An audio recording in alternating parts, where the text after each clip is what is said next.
Welcome to the Industry 4.0 Club's Fireside Chat. The Thank club's you. purpose is the club's purpose is to engage the power of diverse worldwide talent to accelerate the global evolution to Industry 4.0. We accomplish this by hosting and supporting respectful, thoughtful, and interdisciplinary open conversations and creating quality content on wide-ranging Industry 4.0 topics to expand the reach of our community. My name is Mike Ungar, and I'm the CEO of the club. I have over 40 years of leadership and manufacturing experience, most of that at Michelin. Our fireside chat this afternoon is entitled Enabling Your Workforce for Digital Success. And to help us discuss that topic, we're really fortunate this afternoon to be joined by Tushyati Maudgalya, who's founder and CEO of SkillUp. So welcome, Tushyati. Thank you, Mike. Thank you for having me in the Industry 4.0 Club. Yeah, so a little bit about Tushyati. I think it's interesting to hear about her background. She's the founder and CEO of SkillUp, which is a New York City-based startup focused on bridging skills gaps among frontline industrial workers. She's got over 17 years of experience across engineering, operations, strategy, and smart manufacturing, and brings a deep understanding of how people and technology intersect on the factory floor. Her work centers on human-centered approaches to digital transformation, empowering workers to thrive in the age of Industry 4.0, and helping organizations unlock the full value of manufacturing digitization. So for those listening on LinkedIn today, if you have a question for Tushyati during our time together, please put it in the comment box and we'll be glad to get it to her so she can respond. So again, we're glad to have you this morning or this afternoon, depending upon where you're listening. Thank you. So just to get us started, with your background, you've done a lot of work with industrial engineering. You've worked for Siemens, and you've also been a consultant. So that's quite a list of accomplishments. How have those experiences prepared you for your work that you're doing today at SkillUp? Yeah, it's funny. It was just something I was thinking about a few days ago. So I started my career in digital manufacturing at Siemens, and this is in Cincinnati, Ohio, in the late 90s. So I spent a lot of time there in those initial years working closely with frontline factory workers and supervisors in the aerospace and automotive sectors. And also, a lot of my neighbors happened to be very active union participants and union leaders. So all these interactions basically helped give me a perspective into the realities and values that drive factory shop floor work. And post business school, I was a consultant. Like you mentioned, I was at McKinsey and then later at BCG. And this gave me exposure to a very different kind of work. But what I started seeing was that even a lot of our digital initiatives for our industrial clients were often stymied by the shortage of workers with the right skills. And again, fire and hire was the common approach in those days, but to bridge workforce gaps. But somehow this didn't quite sit well with me because I felt that there had to be something different, something that was more people-friendly, something that was more sustainable. So we go forward a few years. I spent a lot of time with Apple's supplier factories in Asia, and that's where I got a chance to firsthand experience how knowledge transfer and informal training occurred on the front lines, especially in production environments that were rapidly changing and lines that were changing from week on week.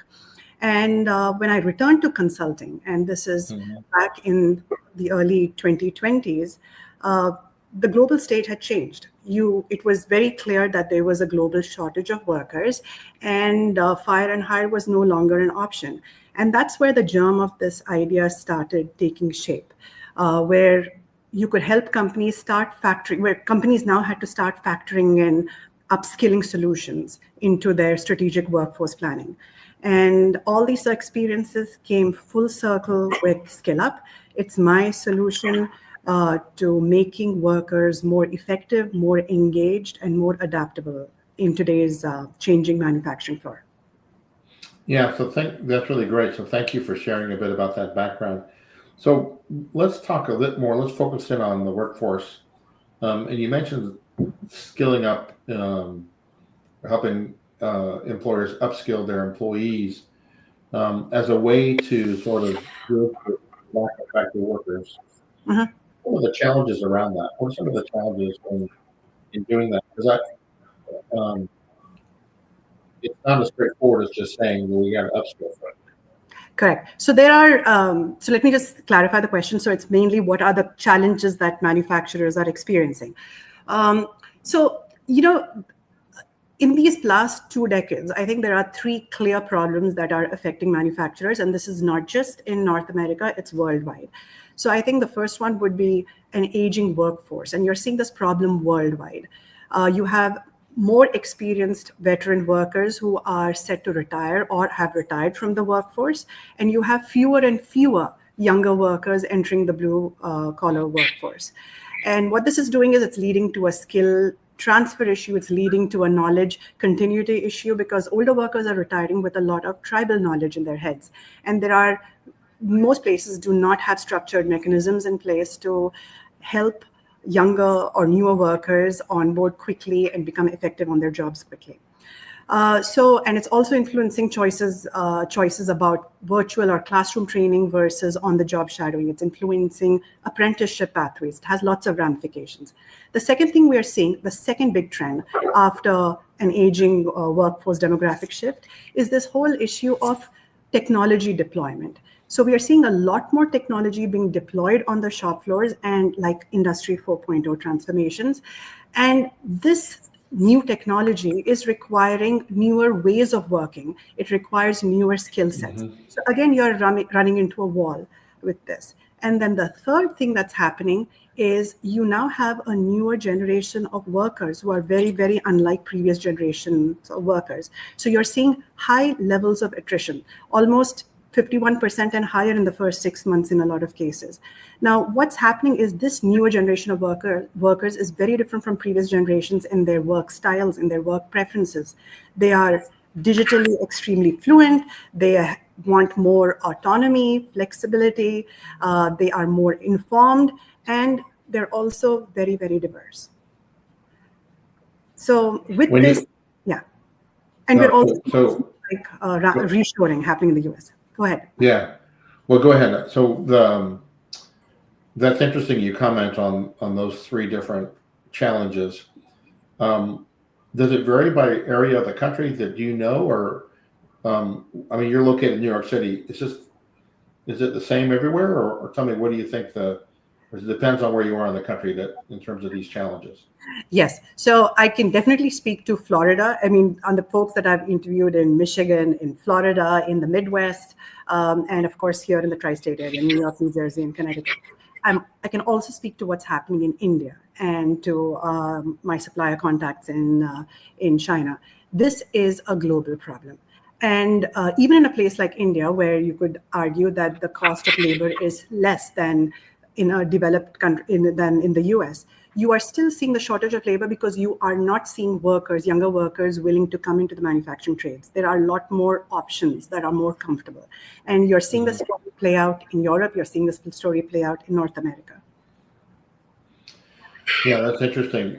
You talk about folks that are young workers that are more tech savvy and talk about the aging workforce. Let me get to the aging workforce for a minute. It's interesting because, I mean, a couple of years ago, I got a chance to get a picture of one of our factories here in South Carolina, in a rural area of South Carolina. And the challenge is even greater than maybe people understand. A third of the workforce still did not have a cell phone. So how do you bring folks along who don't really even have the sense of technology that's necessary as you speak about it? Yes, and that's a great point, because that is something that a lot of manufacturers are contending. Because if you have an older workforce that is not that digitally savvy or accustomed to it, how do you even bring in new technologies that provide task relevant or on the job point of communication? So one is, of course, it would have to be training, and there are different mechanisms that are happening.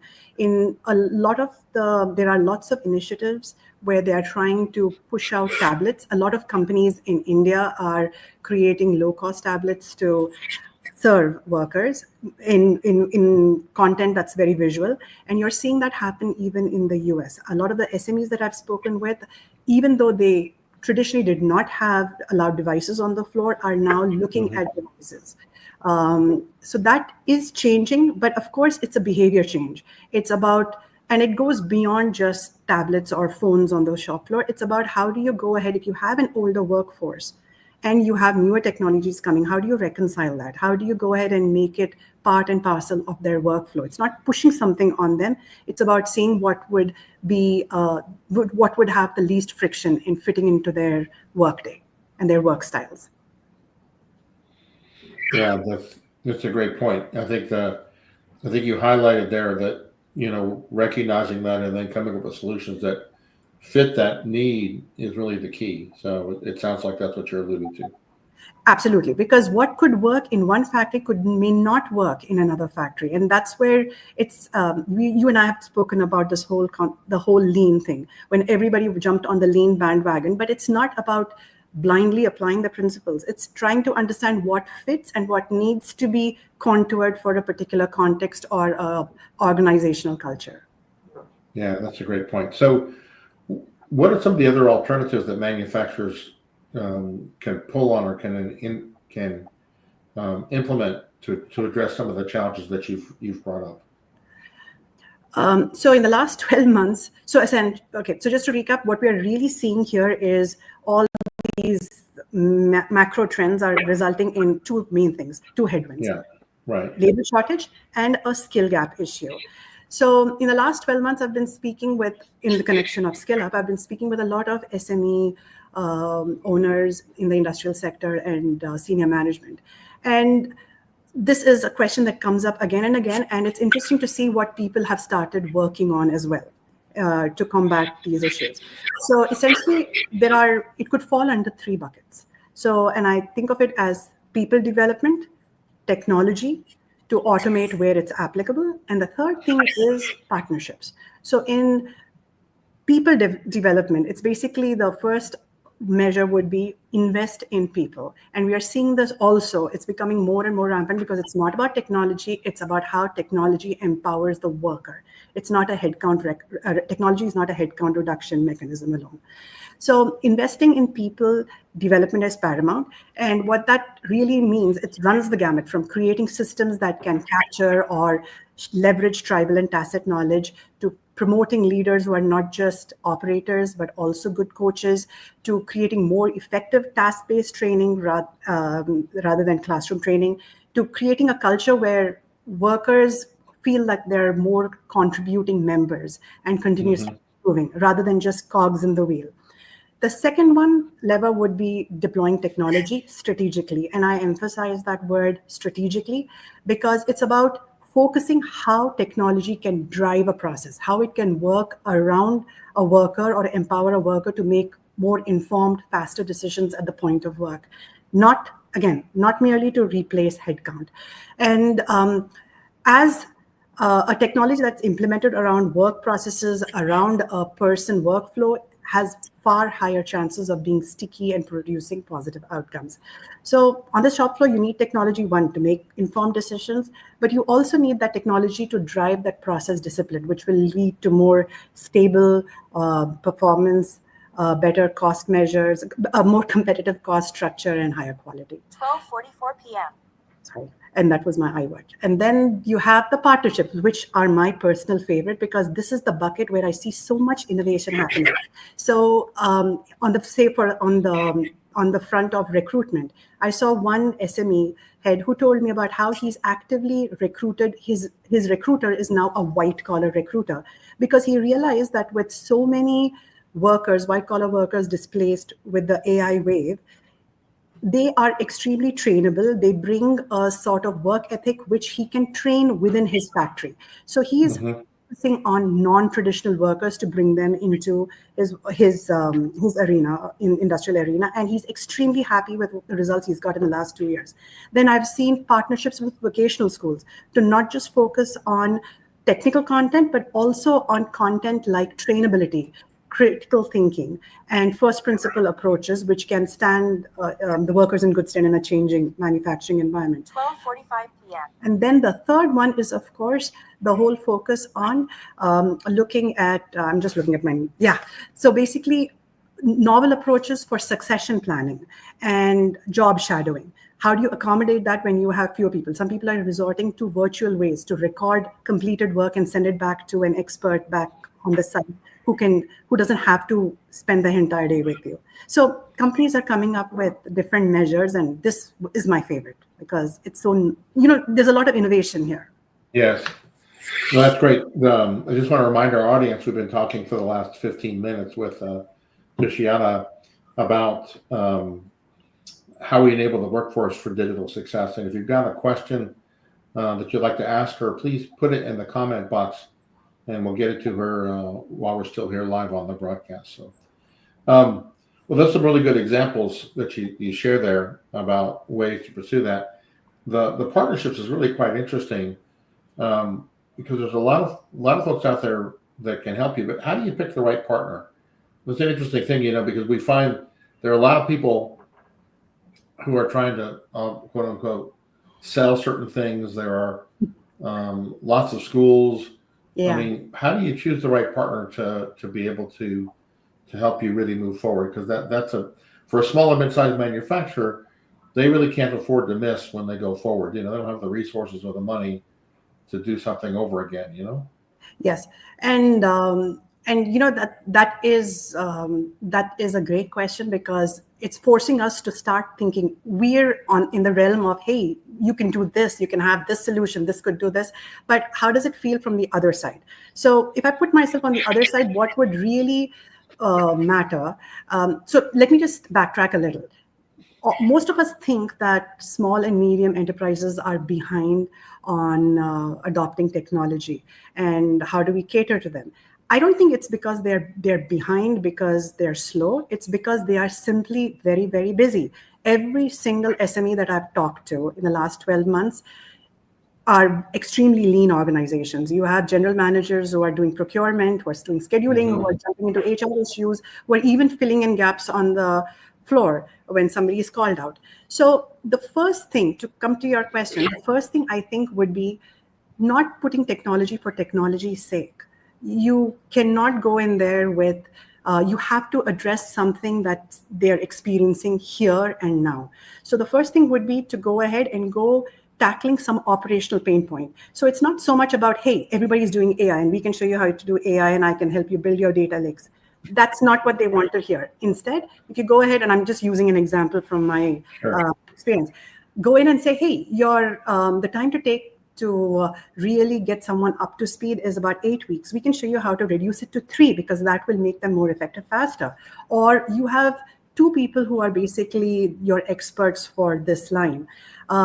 We can show you how you can go ahead and capture that information and make it more accessible to others so that you can reduce the bottleneck here and get better customer service scores.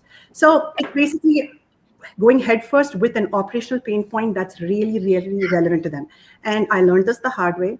When you go in with a problem, when the problem that you're trying to solve is extremely specific, then the value is obvious. You don't need to talk about it.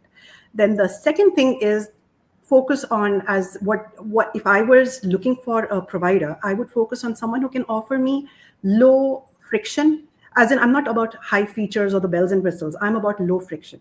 So as a SME, you need to focus on a tool. You don't have the time or the resources to waste 3 months in setting something up and having a dedicated admin to keep it alive. You need something that can survive and do the job quickly. So you're looking for someone who can help provide you with solutions that integrate easily into the rhythm of your shift, into your work culture. And the third thing is I want a tool that does not require me to be dependent on the external provider for its adoption. So, and what I mean by that is something that encourages internal champions. And again, taking an example from what I've seen, like having a couple of well-respected frontline folks who say that, hey, we are recording information. We are what we've seen. We are recording our best practices. We are sharing them. We are talking about how we are doing it. That actually brings a lot more credibility among the others. So it's basically peer driven. And then finally, work with someone who can show me value quickly. Like I don't have a year or time to go through big reams of ROI models. It's basically in 30 days, what can you show me? What can you show me in 60 days? What will I get? So when you go ahead and show someone who can show the SME fewer changeovers, faster new hires gaining confidence faster, fewer go find Joe situations, it's these little things that actually drive that momentum and trust. So that's the long-winded answer. That's great. Now, so I picked up on a couple things that are very important, I think, that you mentioned. One is you don't do technology for technology's sake. You do it to solve a problem. Mm-hmm. I think that's really key. The other thing you talked about is being able to implement relatively quickly to show a return so that they can see right away. So it means scoping. I think what that allows me to think about is scoping the first installation or the first implementation, size enough, small enough, if you will, so you can see those results right away. Absolutely. So it's basically start with one line, one task, one small group, and then look at it and then go ahead and scale what's working to other areas. Yeah. And then the third thing I heard, which I think is really also very important, is to involve the workforce. Make sure it's peer driven. Get folks who are willing to be first adopters, if you will, from the workforce to help you make it happen. It's an interesting. It's always we get this question quite often, and that's how do you make the change? How do you bring digital change to the workforce? There's got to be. Where do you start? Do you start with the leadership, or do you start with the factory floor? What are your thoughts on that? Because you have to have the support of the leadership to really commit resources to it, but they don't know what the floor does. That the folks on the floor know, right? They have to use it. So how do you balance that ownership at the top level and ownership at the shop floor level? Okay, so the answer is complicated, and from all the academic training, the right answer is no. It has to go from bottom up, and of course in B school it was honed in that no, the stakeholders, the main guys have to decide what goes down and figure out how to push it out. In practice, as an entrepreneur, I've realized it's complicated. So, and I'll give you an example so essentially what happens is, again, taking the example of what I've seen, for this to work, the signal has to come from leadership in the sense, a supervisor should say, hey, it's okay for you to take time during your shift to just look at a 90-second video before a changeover, before a tool change. And that signals to the operators that, oh, they are okay with me learning on the job. And it's not a distraction, it's an enabler. So that signal has to come from the top management. Mm-hmm. Yeah, that's great. That's the point. So it really requires the right level of involvement from both. It does. For success, doesn't it? Yeah, you can't. It's not one or the other. It's both. Correct. And we sometimes make the mistake of thinking it has to be bottom up or it has to be top down. It doesn't work that way. It has to be a mixture. So you also alluded to this issue of partnerships. I want to come back to that a bit further. So quite often we think of small and mid-sized manufacturers. You alluded to this already, being slow to adopt technology. They don't have time to investigate solutions. They have challenges. They've got to fix those challenges. Where should they go in the ecosystem really to get the support to prepare them for the future, thinking about today's environment? So what I've seen in this last 12 months is that the MEPs actually have very, very, very, they have a lot of organizations that small and medium enterprises can tap into. So one, you can go into the MEPs are the manufacturing extension partnerships. And I've interacted with quite a few of them in Florida with Florida Makes, as well as here in the tri-state area, New York with ITA and the others.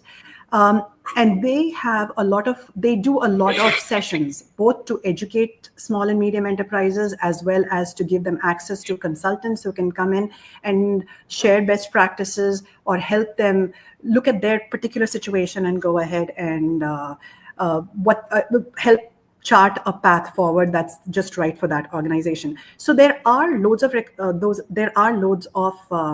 organizations. The other thing I've also seen is that you have national level organizations too that are creating a lot of content, because right now with the whole focus on reshoring or building up manufacturing and industrial capability back in the US, there is a lot of efforts being done at the federal and at the state level, and especially focused on small and medium enterprises because they are seen as the backbone for this growth. Perfect. Thank you for that. Well, we've been talking for the last 25 minutes about this important topic, this idea of how do we enable our workforce for digital success. If you had to leave our audience with a final thought about what we've talked about today, what would it be? What would you like to share? Okay, so if I had to leave my parting thought would be essentially it's that the future of manufacturing isn't really going to be won by the companies with the flashiest, newest technology. Rather, I think and I believe that it's going to be won by the winners are going to be the companies that figure out how to learn quickly and adapt quickly. So every plant already has deep rivers of expertise. And it's like the person who can listen to the people who listen to machines and know what's going wrong, the ones you approach where to get a production line back on track, the ones with the grime under their grease, where you know what they're saying definitely will make a difference. And the challenge is that a lot of this know-how is in the heads of a few people. And when those few people either move or retire or simply they can't be everywhere at once, the whole system experiences a negative impact. So with SkillUp, what we're seeing is that when you make this kind of know-how visible, more accessible and more shareable, then you reduce onboarding time, you reduce rework, you reduce the stress on your go-to champions or experts in the work in the factory floor. And most importantly, you start building confidence among the operators on the floor. So it's not in theory, it's actually in tiny daily tasks every day in their daily work. So it's not so much about digitizing learning, it's about making learning part of how the plant operates and in small, practical, in the flow of work ways. And so if we focus here, if we start thinking about how to equip people, honor and recognize expertise, create simple ways to share what works, then technology adoption won't be seen as the leap of faith or the painful experience that a lot of people think of it to be. So it becomes just a natural extension for a workforce that's already capable, engaged, and feels supported. And that, I think, is the clear competitive advantage and a golden opportunity for our manufacturing floors for tomorrow. Yeah, well, thank you for that. That's wonderful. I think when I heard you talk about that, it reminds me that, the adage, you want to eat the elephant one bite at a time. It's about taking small steps and continuing to walk almost, and one day you wake up and you realize that you went a mile. So that's fantastic. That's wonderful. Well, thank you for that. So really want to thank you, Tushyati, for taking time out of your busy schedule to share your insights really about using technology to upskill our manufacturing workforce. Really appreciate that a lot. Thank you. Just a quick comment about the club. We would like to encourage you to take action to advance the deployment of Industry 4.0. Read an article, attend a workshop, listen to a webinar, or even develop a smart manufacturing roadmap for your company or your plant, or challenge your organization to move forward in the deployment of Industry 4.0. We'd like to know what you're doing, so please reach out to us on our website at www.industry40club.com and share your thoughts, or on our LinkedIn page. We also routinely host conversations like this, and would love to have, if you're listening, have others on as our guests. So if it's something you're interested in as well, please reach out to us on our website or on our LinkedIn page and let us know of your interest. With that, again, thank you for your time, Tushyati, and I want to wish everybody a wonderful rest of the day and week. So thank you again. Thank you, Mike.